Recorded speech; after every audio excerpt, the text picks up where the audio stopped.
New Hampshire's first-in-the-nation presidential primary. A famous political contest, a major source of state pride, and a long-standing subject of debate that this year reached a new level of controversy.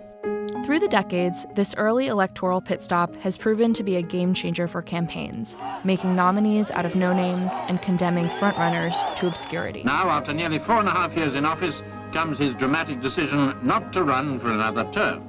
5 votes. And for New Hampshire voters, it's a cherished tradition, offering a rare chance to meet candidates face-to-face. It's an institution that New Hampshire holds on to with unflinching commitment and pride, so much so that the right to be first is enshrined in state law. But powerful voices, including President Joe Biden and the Democratic National Committee, argue that New Hampshire should no longer hold the distinction. Here's why being first in the nation is significant, and why New Hampshire's place at the front of the line has become a matter of intense debate. Being first at the ballot box gives early voters a lot of power.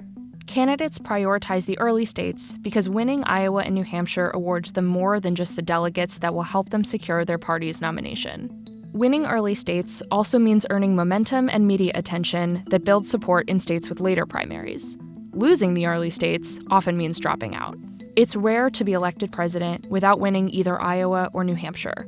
So rare that it has only happened twice in the last 44 years.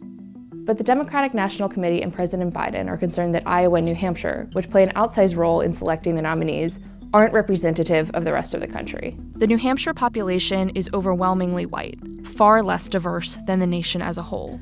A CNN exit poll from the 2020 primary revealed that 89% of Democratic voters and 95% of Republican voters were white. The state is also wealthier and older than most of the country and has a higher proportion of homeowners than the national average. That's why the DNC says it chose South Carolina, which is more economically and racially diverse, to kick off the primary season. But New Hampshire officials have refused to concede their first-in-the-nation spot for 2024. They argue their state should retain the privilege because it's a small one that gives all candidates the chance to compete and meet voters face-to-face. How much will that matter for the upcoming election? Well, it's already complicated Biden's path in New Hampshire. He is keeping his name off the ballot, forcing supporters to launch a write-in campaign. On the GOP side, New Hampshire will be an important test of Trump's power over the Republican electorate. He's the clear frontrunner right now, leading his nearest challenger by double digits. But polls show New Hampshire is his weakest early state, meaning if he's going to be upset anywhere, it could happen here. Only time will tell what the first-in-the-nation primary will mean for this year's election, but New Hampshire has surprised us before.